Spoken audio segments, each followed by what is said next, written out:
Welcome.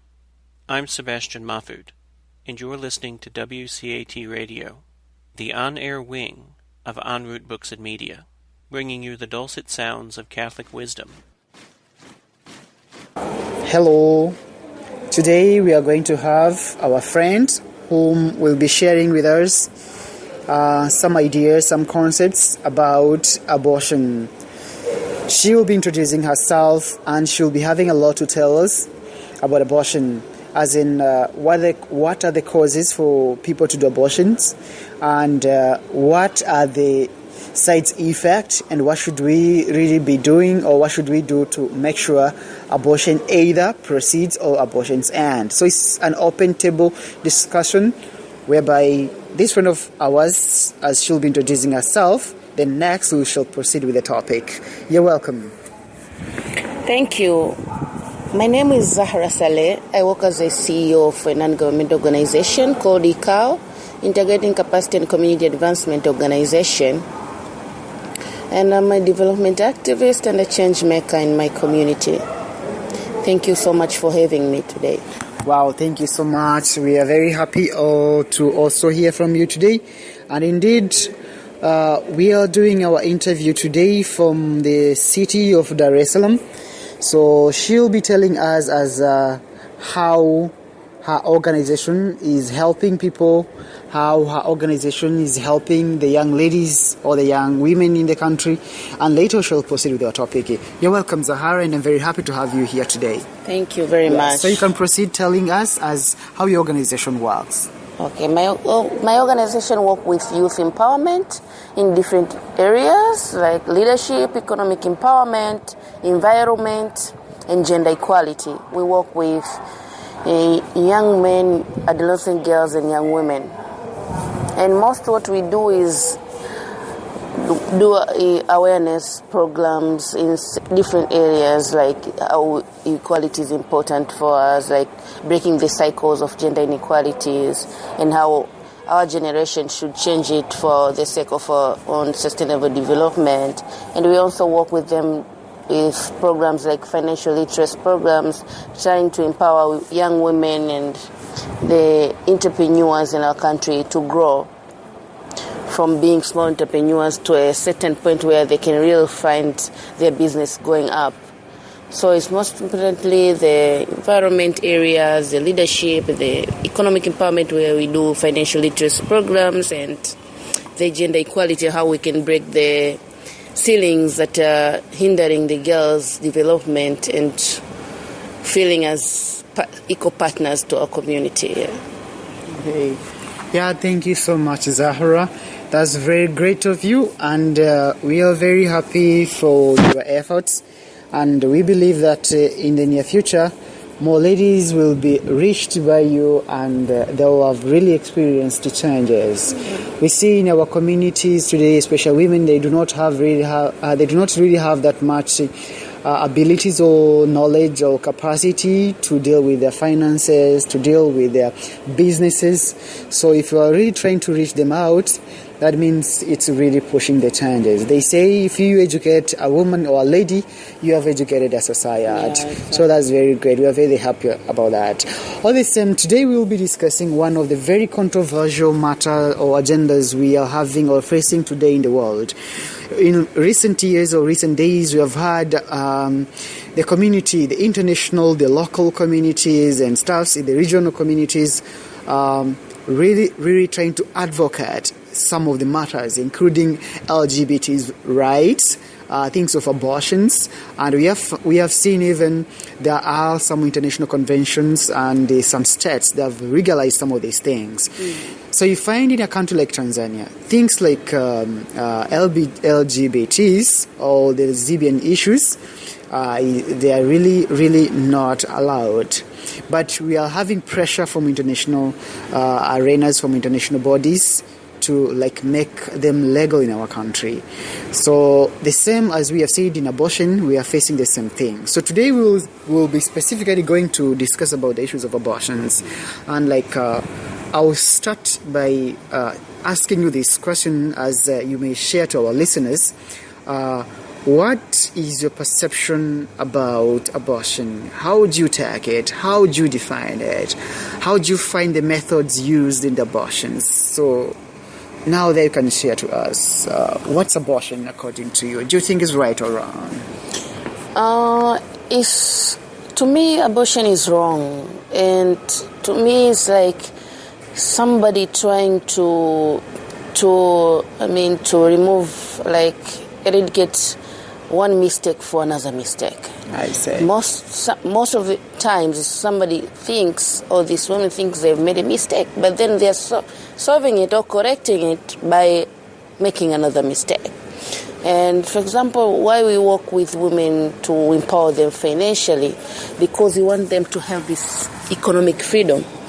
Once we believe that that's the biggest factor that makes women fear to stand up for what they want. They can't say, no, I don't want a baby right now, I don't want this, I don't want to. They are not voicing up for what they want at the moment. And then they find themselves pregnant is when they start questioning themselves. No, I didn't want this. But they should have asked it themselves that when it was the beginning of a relationship or a marriage or anything. But they don't stand up for themselves because of these economic factors. They're with this guy maybe because they are providing for them. Or they were pushed into marriage because the parents needed to have it's all connected to money. And how these women and girls are not all families, poverty, economic dependence. That's when it's now a point to a pregnancy, they relate it to another economic situation, like, okay, this guy was just dating for the sake of money and survival.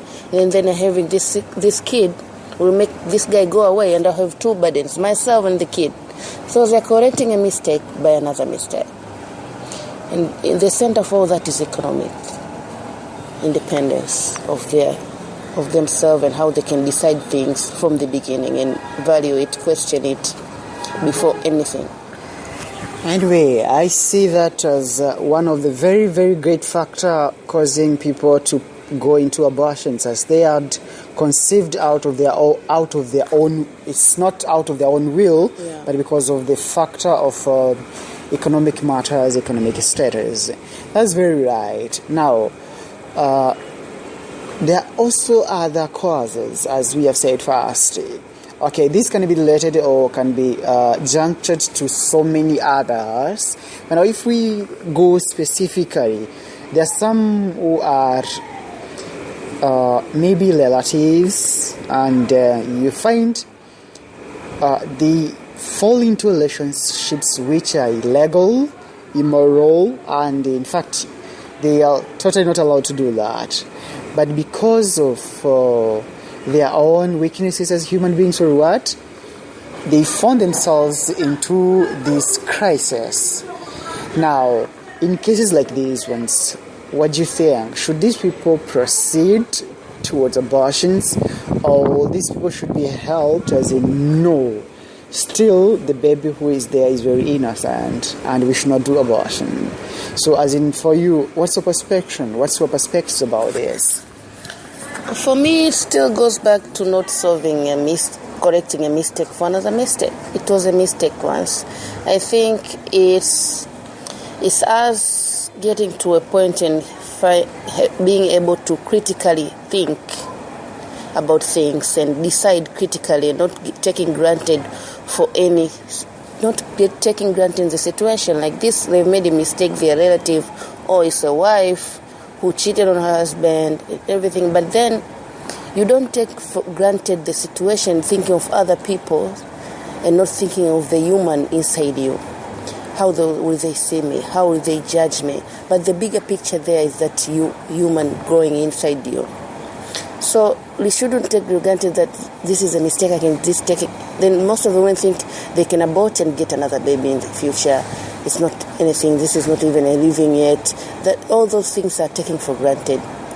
The moral factors, our religions, our beliefs, and facing the truth and consequence of our actions.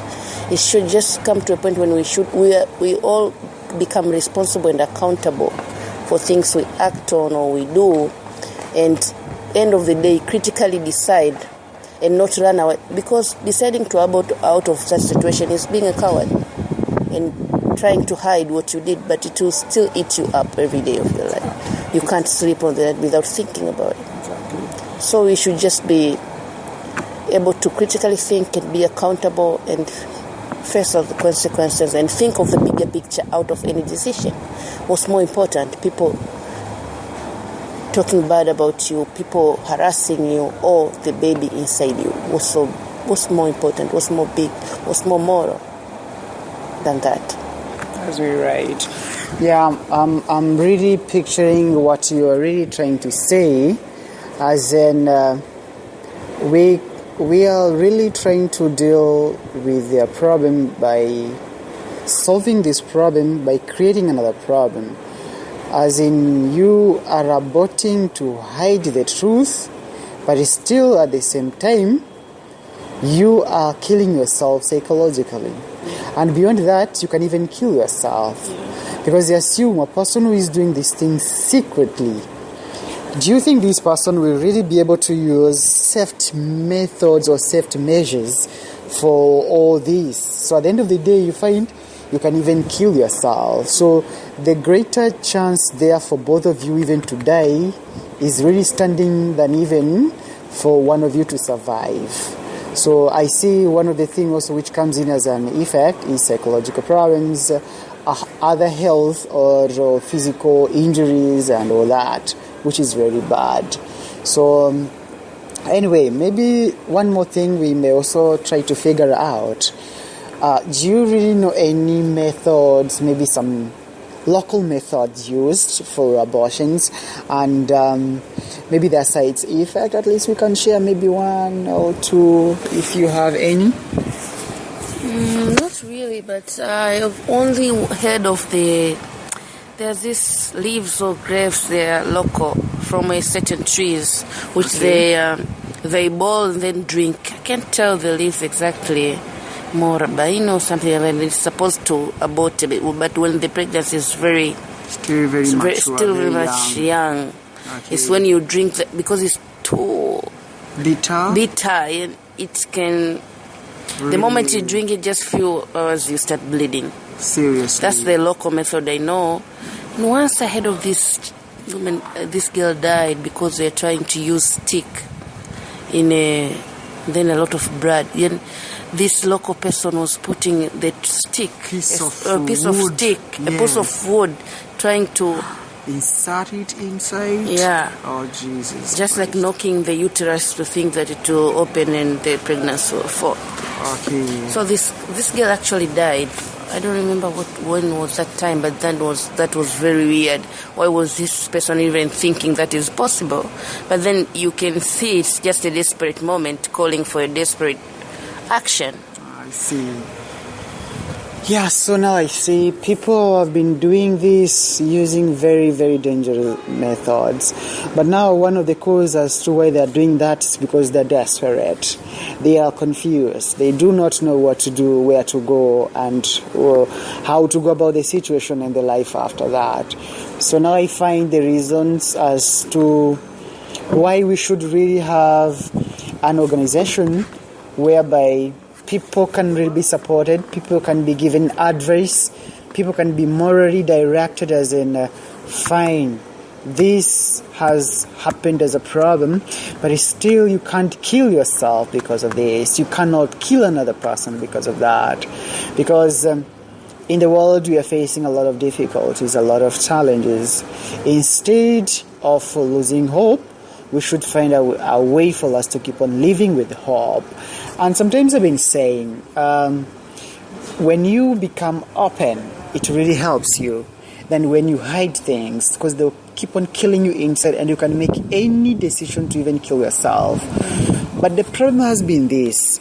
We do not have many people who are trustworthy, that in case you have a problem, you can tell them, they can even find a way to help you. When you tell them there is this problem, you find like the same person will start again finger pointing you. See that person, that has happened, this and that has become that. Of which now makes people like, instead of going to expose myself in the name of seeking for support, I just have to hide myself and do something silently.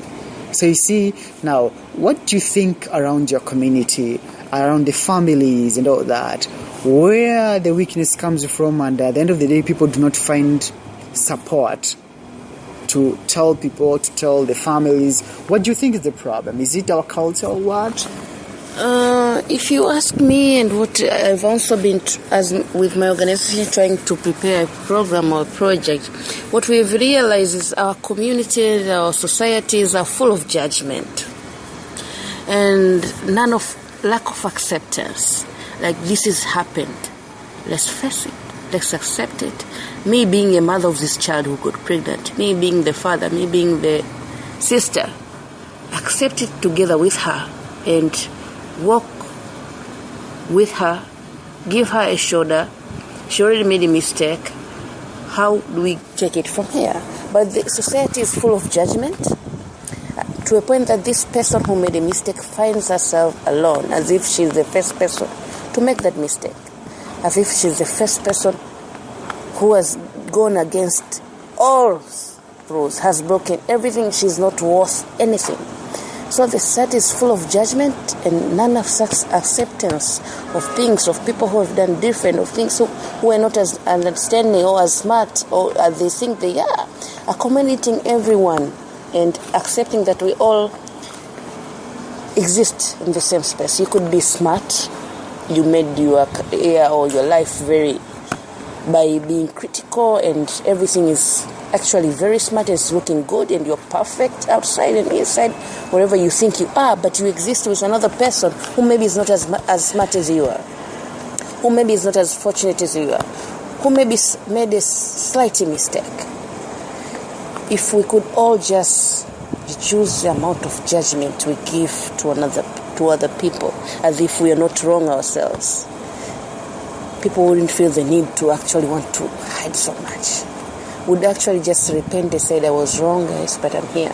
And we could all welcome, like, yes, you're wrong, and just make sure you're not going this direction again. And we are here to help you not go that direction again. And you don't need to take this drastic measure of maybe that can kill you, because we can all help you to raise this kid while you go find life. Or, you find that environment maybe in your family. But the first thing that happens even if it's a young girl who is pregnant, they are being taken out of their house, out of school, out of house, out of friends. They are in the street now. And once they envision that will happen to them, the only solution they think to them is that abortion, because if not, they are as good as dead. Once you have no family anymore, you have no friends anymore, everywhere you go, fingers are pointed at you. No sense of love for you anymore. You are as good as dead. Now, when they're doing that, they're not even considering the risk, because they say, I'm either dead or alive. Yeah, thank you so much, Zahra, for that, because it has really made me to think we should treat everything with love. Not just love, but real love from the heart. Yeah. The love which really pains, the love really which hurts. As in, you forgive where it's really not even easy. You support where you really not even had to. And that's when you do it for the sake of the life of your relative. The just love of your neighbor. As in, that's where the world misses. That's where the family misses. That's where almost each one of us misses the point of love. Loving each other despite of our weaknesses, despite of our challenges, despite of everything. Despite of our shortcomings.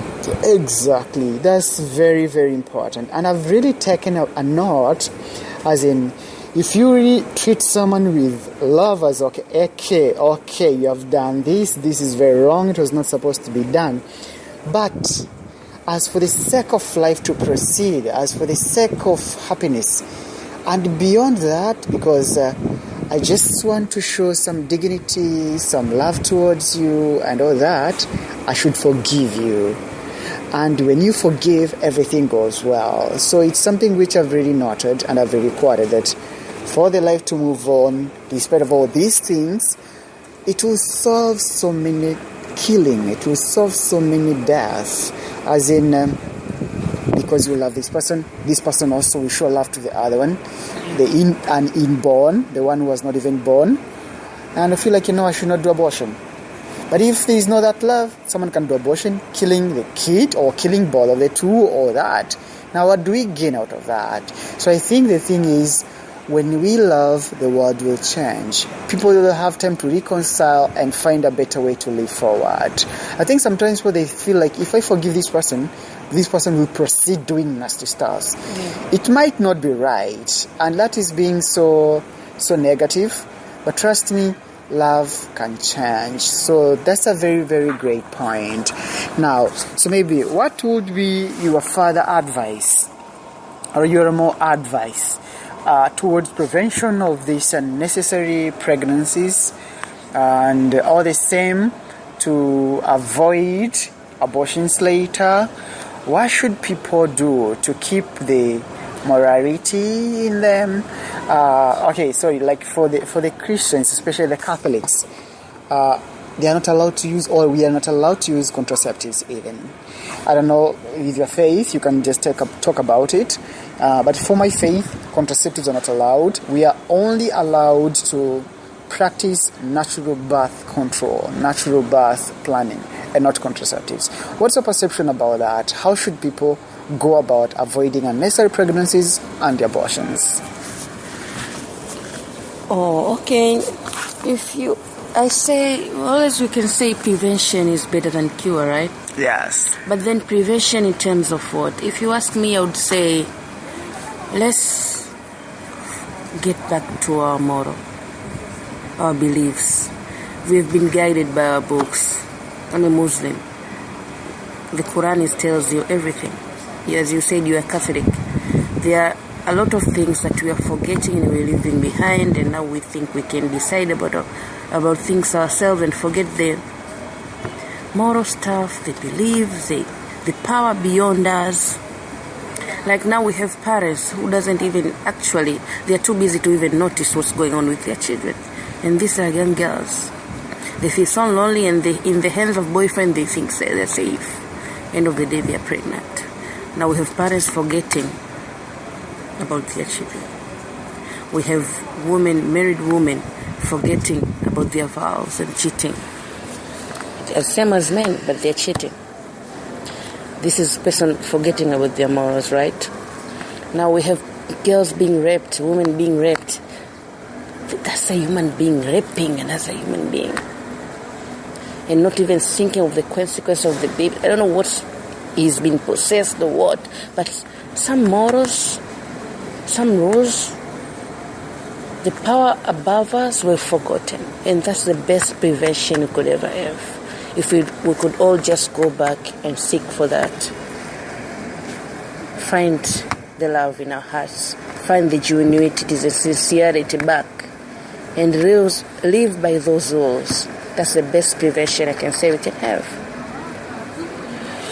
Thank you so much. Zahra is trying to remind us on the values, moral, ethical values and principles as the best way to deal with this problem. And in fact, trust me, there is nothing better than what someone has in his heart. They say whatever comes from within is stronger than whatever comes from outside. So if you have that conviction of I should not do this because I am morally obligated not to do this, trust me, the problem wouldn't be there. Because these are the methods we are given. They might be promoting us into doing things which are really, really immoral. Okay, we say we are having contraceptives, we are having what? But trust me, they have its effects, of which later you might find you are having also other problems. So you won't be really solving the problems, but probably you'll be causing another problem. But if you really manage yourself morally, that means everything will be under control. Everything will be very safe. So thank you so much for that. And it's really, really, really very impressive.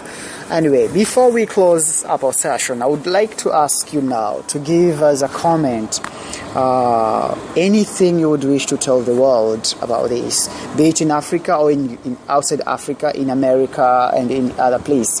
What is something you really have in your heart and you would wish to share with the world today? Anything about the life, anything about women and stuff, you can just share it up. You're welcome.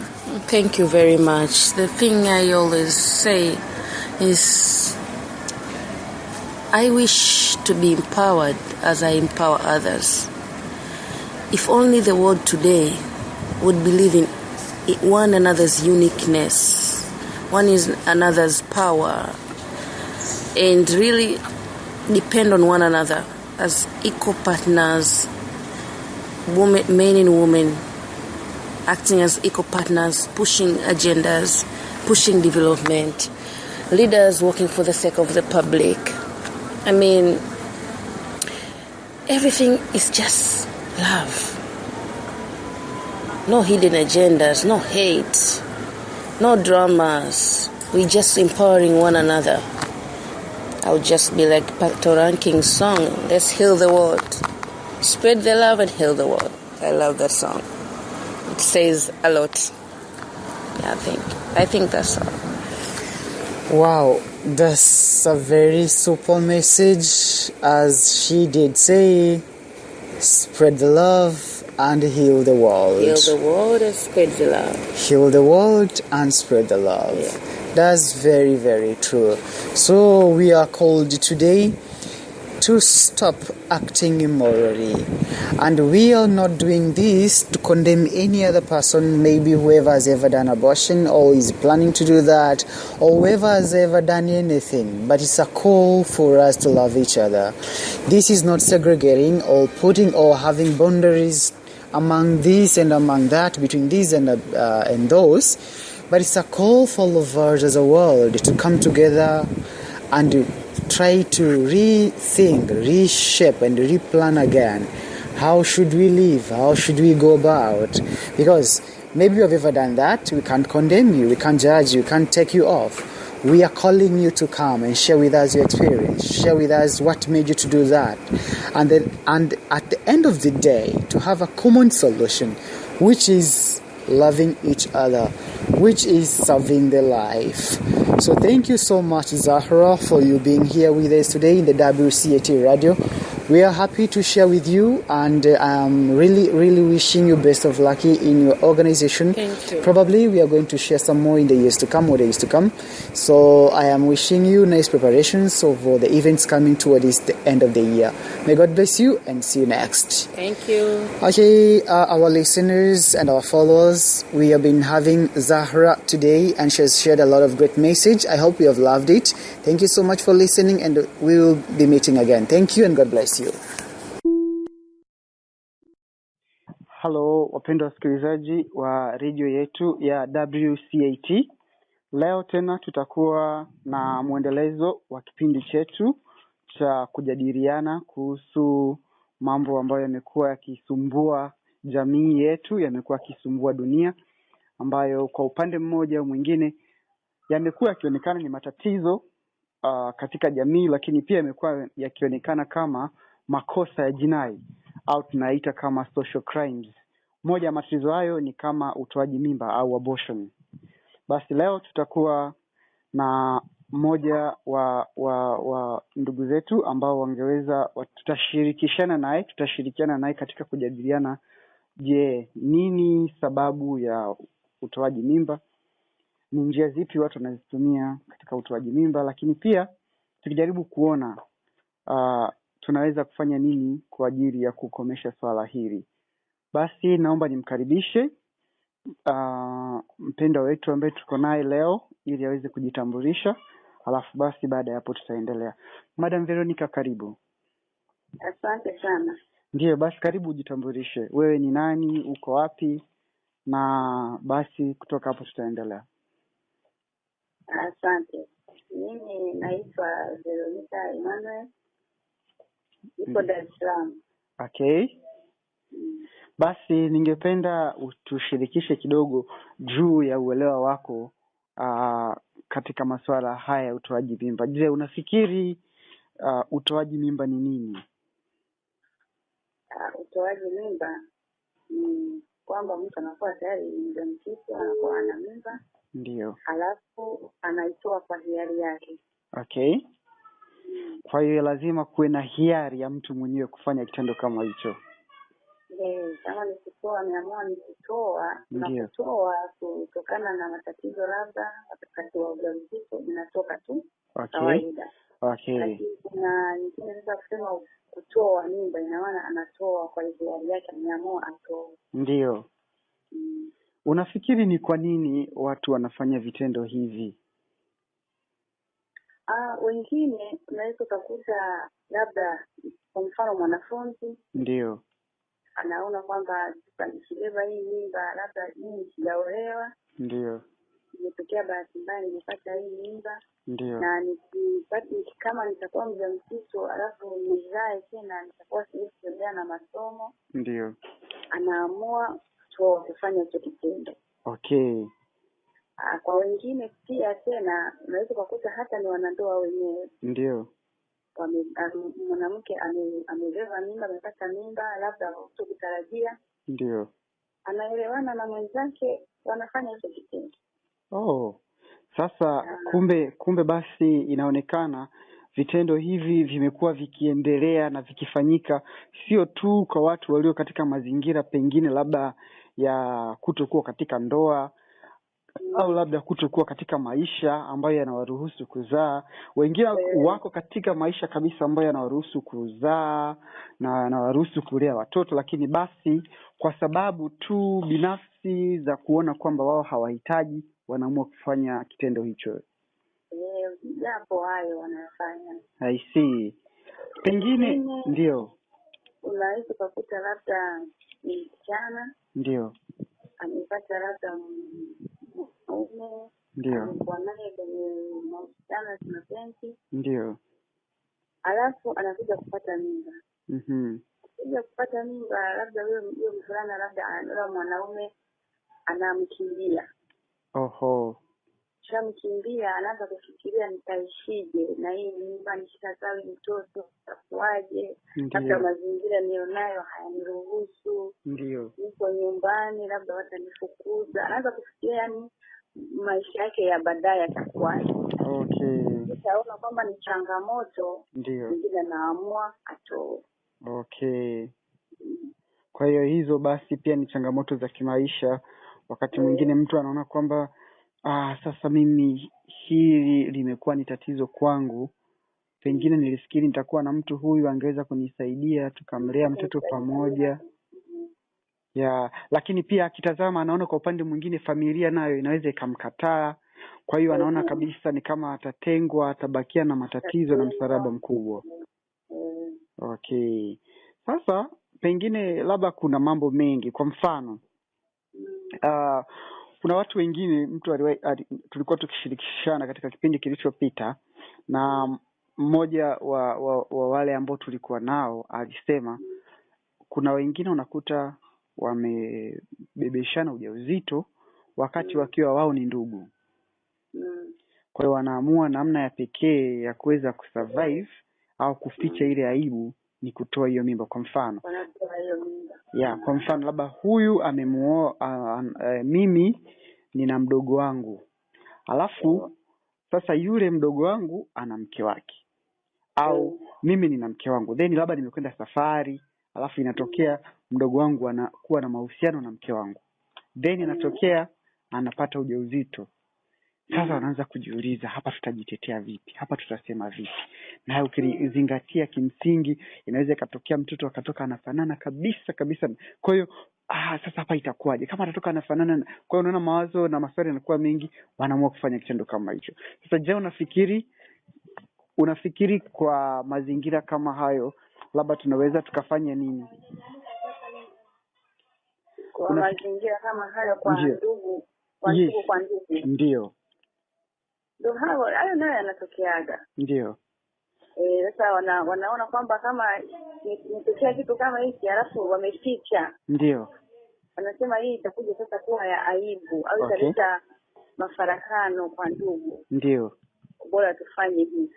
Wanaamua kufanya kitendo kama hicho.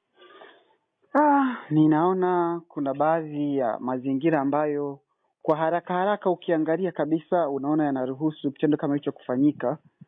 Lakini wakati mwingine najaribu kujiuliza, je, hakuna namna nyingine ya kuweza kutatua tatizo kama hilo, au hatuwezi tukafanya namna nyingine yoyote kuweza kuzuia, kwa sababu hawa wamekushafanya kosa, lakini tena wanakwenda kujihusisha na kitendo cha utoaji mimba ambalo pia nao ni kosa. Sasa unaona ni mzigo mkubwa sana hawa watu wanabeba. Je, tunaweza tukajaribu kufanya nini, labda kwa wewe ukifikiria, je, tunaweza tukafanya nini kwa matatizo kama hayo? Labda watu wapewe ushauri wa namna gani, labda tuwe na kituo cha ushawishi, masuluhisho na vitu kama hivyo kwa ajili ya kudili na mambo kama haya. In case inatokea watu wamekutana katika mazingira ambayo hayaruhusiwi, tunawezaje tukalinda kile kiumbe ambacho kilichopo? Njia ambayo tunaweza tukatumia za mimi ninavyofikiria. Ndio. Labda tukienda kwa upande wa kiroho. Ndio. Iwepo tu kama unapata neema tu ya kukutana na hao watu. Ndio. Unawafundisha. Ndio. Unawaambia kwamba kitu wanachokifanya tayari ni dhambi, hakimpendezi Mungu. Ndio. Alafu pia unawashawishi jinsi gani ya kumpokea Kristo ili waweze kuepukana na hayo matendo. Okay. Hiyo ni njia moja hapo naona inaweza kawasaidia. Na nafikiri hiyo ni moja ya njia za msingi sana, ingawa wakati mwingine sio rahisi sana, kwa sababu lazima mtu awe na misingi mizuri ya imani ili aweze kuelewa kwamba njia hii ya suluhisho la kiroho inasaidia. Kwa sababu mpaka watu kufikia kufanya kitendo kama hicho inamaanisha tayari imani yao imepungua, uelewa wao wa misingi ya kiimani kidogo umeyumba. Kwa sababu sisi ni wanadamu, wakati mwingine hatuko imara. Kwa hiyo inaweza ikatokea watu basi katika mazingira yale na nini, kitu kama hicho kikatokea. Sasa huwa ni vigumu sana kurudi nyuma na kusema sasa Mungu wangu hili na hili tumelikosea. Kurudi tena, twende tukakiri, tukatubu na maisha yaanze upya. Sasa unaona hapo kabisa nguvu ya msamaha inahitajika kwa namna ya pekee kabisa, kwa sababu pasipokuwa na hiyo nguvu ya msamaha kwa wale waliokosa na kwa wale waliokosewa, kwa jamii pia, tayari utaona kwamba hapo linaweza likatokea janga lingine kubwa, watu wanaweza kauana na vitu kama hivyo. Kwa hiyo nafikiri kweli ni swala la msingi sana kuona kama tunaweza tukawa na misingi mizuri na chombo ambacho kina nguvu kwa ajili ya misingi ya kiimani kutatua migogoro kama hiyo. Ndio. Na pengine labda kwa wewe kama wewe uelewa wako, unafikiri kuna madhara gani ya sisi kusema turuhusu watu wafanye abortion? Unafikiri kuna madhara gani? Kwanza kabisa, ndio, kitu ni hatari katika afya ya binadamu. Ndio. Kwa sababu ni kitu ambacho nakifanya ambacho sio halali. Ndio. Kwanza kabisa umetenda dhambi. Ndio. Hii tayari unaweza kukosa maisha yako. Ndio. Kwa hiyo inaweza kusababisha mtu akapoteza uhai. Ndio. Tatu, pia hicho kiumbe chenyewe inakuwa kwa kweli kikosea. Ndio. Yaani kweli, kwa sababu tunasema katika maisha haya sisi kama wanadamu, Mungu anatuumba kupitia kwa binadamu wenzetu.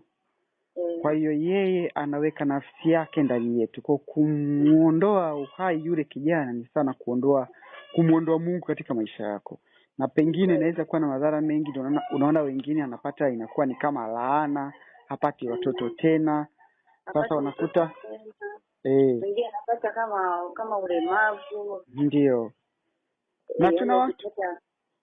Na tuna watu katika jamii yetu mpaka leo unaona anahangaika, lakini ukiwauliza anakuambia unajua sasa mimi pengine kwa sababu nilifanya hiki na hiki, kwa sababu nilitoa mimba wakati huo, nilitoa mimba hata 6, 7, 8.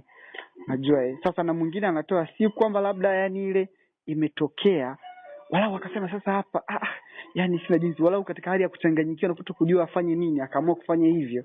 Mwingine anafanya mara 6, mara 7, mara. So unaona kabisa huyu alifanya huko mfumo wake wa maisha.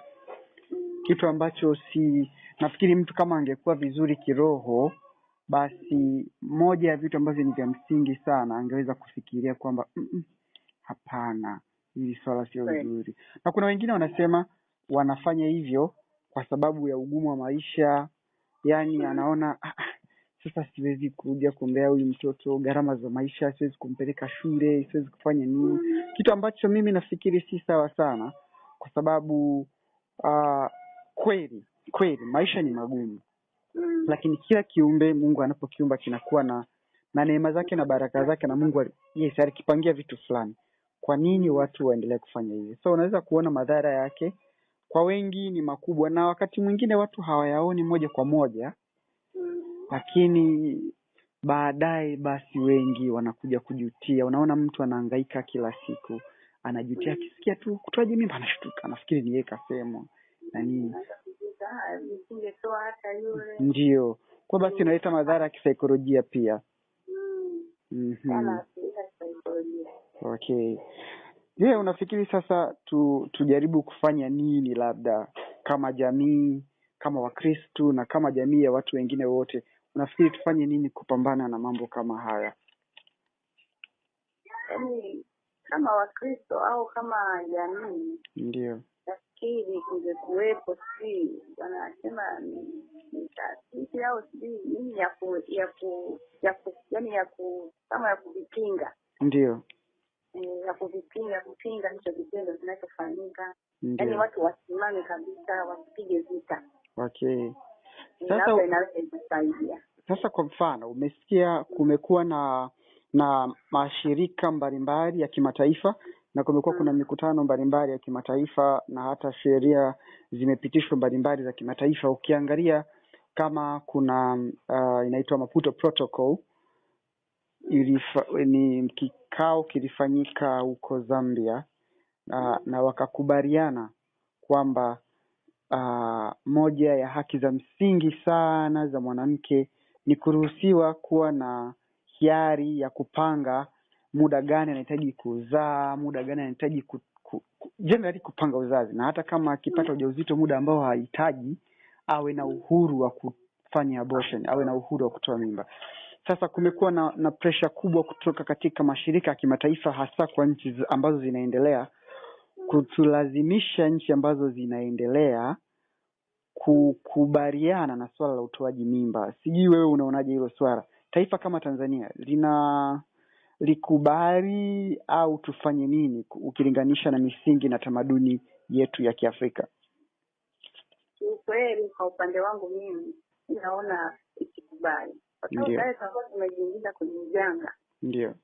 Ambalo sisi wengine hawataelewa. Ndio. Kwamba wanaingia kwenye mambo ambayo sio. Lakini sio tofauti tumejidumbukiza yani kwenye shimo ambalo ni shimo baya sana, ambalo tutapeleka pabaya. Ndio. Ni kweli mimi siwezi kusimamia kwamba na mimi nikubali kama nchi yetu ya Tanzania ndio kwenye mashirika kama ambayo yanataka kukubali kwamba kitu kiendelee kufanyika. Ndio. Kingine ambacho naweza nikasema ni kwamba kama sisi ndio kwa wale ambao wanaelewa, ambao wanamjua Mungu, wanaweza wakasimama upande, yani nasema kama upande wa makanisa, watumishi, ndio wasimame hicho kitu kabisa, wakipinge kisiendelee. Alafu pia sisi silaha yetu ni maombi. Ndio. Tunaomba kwa ajili ya nchi yetu ili tukubaliane na hayo mawazo. Okay. Basi ni jambo jema, kwa sababu kama tunaweza tukaweka misingi kama hiyo, kwanza kuimarisha imani, lakini pia tuweze kuwa na associations au asasi mbalimbali za kuweza kupingana na hayo mambo. Ingawa unaona basi asasi ambazo zinakuja kwa ajili ya kupinga vitendo kama hivyo wanasababisha kusongwa sana na kuambiwa wanaweza kuleta shida katika taifa lisipate misaada. Sasa unajaribu kujiuliza kwamba pengine kuonekana tunahitaji misaada kutoka katika mataifa fulani, lazima tukubali vitendo kama hivyo vya utoaji mimba au shoga na vitu kama hivyo, kitu ambacho kinatufanya basi tuweze kufikiria kumbe kama taifa kuna haja ya kuwa na namna nyingine au jinsi nyingine ya kutafuta fedha kwa ajili ya kuweza kukidhi mahitaji yetu, kuweza kusimamia bajeti yetu, kwa sababu ule utegemezi ambao tunakuwa nao katika mataifa ya nje unasababisha sisi kuonekana kama ni watu wa kunyanyasika, kufanya vitu ambavyo hata pengine viko kinyume na misingi ya tamaduni zetu na maadili yetu. Kwa hiyo moja ya njia pia ya kupambana na haya mambo ni taifa pia kuweza kuweka vyanzo mbadala vya kuimarisha uchumi ili tuweze kuwa huru katika mawazo yetu. Basi mimi ninashukuru kwa mchango wako kama mama, kama mwanamke, lakini tutaendelea kushirikishana tujaribu kuona kwamba je, hii kampeni ambayo tunaendelea nayo kwa ajili ya kupinga vitendo hivi tutafikia wapi. Kwa hiyo nitakushirikisha pia katika asasi yetu ya kupambana na vitendo hivyo vya utoaji mimba, inaitwa Life Runners, ambayo tuna sasa ndio inaanza Tanzania. Yes, ndio inaanza Tanzania sasa. Lengo lake kuu ni kutetea uhai, na kwa Tanzania mimi ndio kiongozi wake wa kwanza. Kwa hiyo basi tutaendelea kushirikishana na tutaendelea kupeana taarifa mbalimbali. Tunaandaa mpango kwa ajili ya kuwatumia jezi, t-shirt zetu kama movement yetu, lakini basi pia tutafanya mawasiliano, ikiwezekana tutaweza kuja kuanzisha pia katika shule yenu ya Joyland. Karibu sana. Basi asante, mimi nashukuru. Na pengine wiki iliyopita katika session iliyopita tuliweza kujadiliana na tuliwaacha wasikilizaji wetu na swali moja tukiuliza, je, kama ikiwa wewe umepata ujauzito kutoka kwa ndugu yako au umempa ujauzito ndugu yako, nini utakifanya? Je, unaweza ukafanya abortion au utatafuta njia nyingine za kusuluhisha tatizo?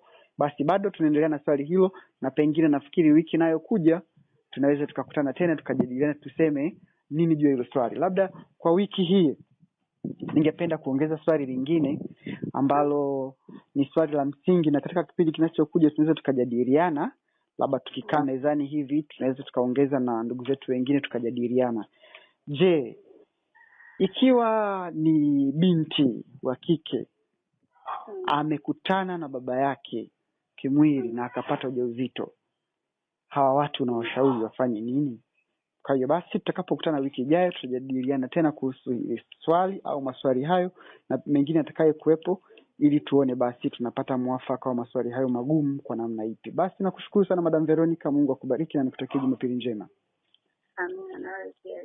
Asante sana.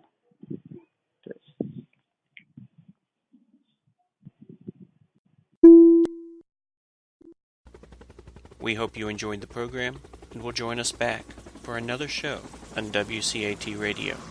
This is Sebastian Mahfood. Good day.